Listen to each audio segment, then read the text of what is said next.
Hello, my name is Imani Smith, and today's topic is Mental Health Days. My persuasive speech is going to be talking about how mental health days should be legally allowed for everyone. As Maya Angelou says, every person deserves a day in which no problems are confronted, no solutions are searched for. Each of us needs to withdraw from the cares which will not withdraw from us. Mental health days should be legally allowed for everyone because everyone deserves a break from their problems and whatever they're going through. This topic is relevant to my audience because everyone needs to have mental health days. As I go on about my speech, I want everyone to think about how they have been treating their mental health.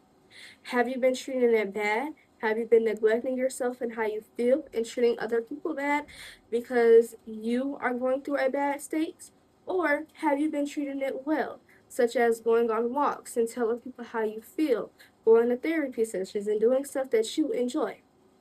My first point is going to talk about how bad mental health affects the way you communicate. Mental illnesses can result in a memory loss. This condition can cause permanent damage to communication abilities and require comprehensive approaches and therapies for treatment. According to studies, mental health issues such as depression and anxiety may lead to speech deficits, such as long pauses during a conversation. People who are depressed tend to be interrupted a lot because of this.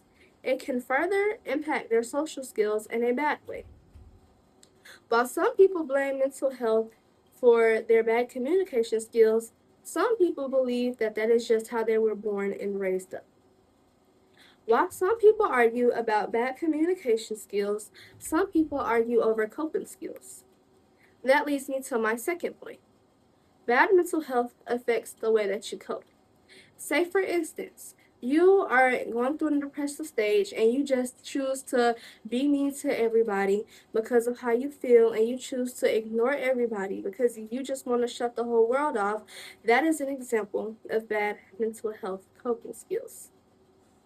Some people may argue that bad mental health can affect your physical health, but some people feel like people just act that way because that is how they were trained in their household. While some people argue that bad mental health can affect your coping skills, some people argue that bad mental health can affect your physical health. When you have when you go through depression states, you can eat a lot. You can tend to eat a lot of bad foods. You can have days where you just don't shower. You can have days where you don't get off the bed. You can have days where you only eat sweets and no vegetables. You can go weeks without eating vegetables. You can go a long time without even seeing the daylight. And that is very bad for your physical and mental health. That can lead to bad habits for the future. Your mental health plays a huge role in your general well-being. Being in a good mental state can keep you healthy and can help prevent serious health conditions.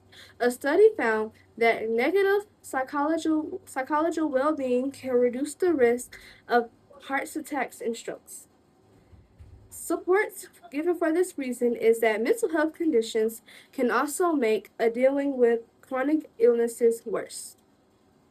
The mortality rate from cancer and heart disease is higher among people with depression and other mental health conditions. While some people believe that mental health affects your physical health poorly, some people believe that it is just the way that you live life as a normal human being.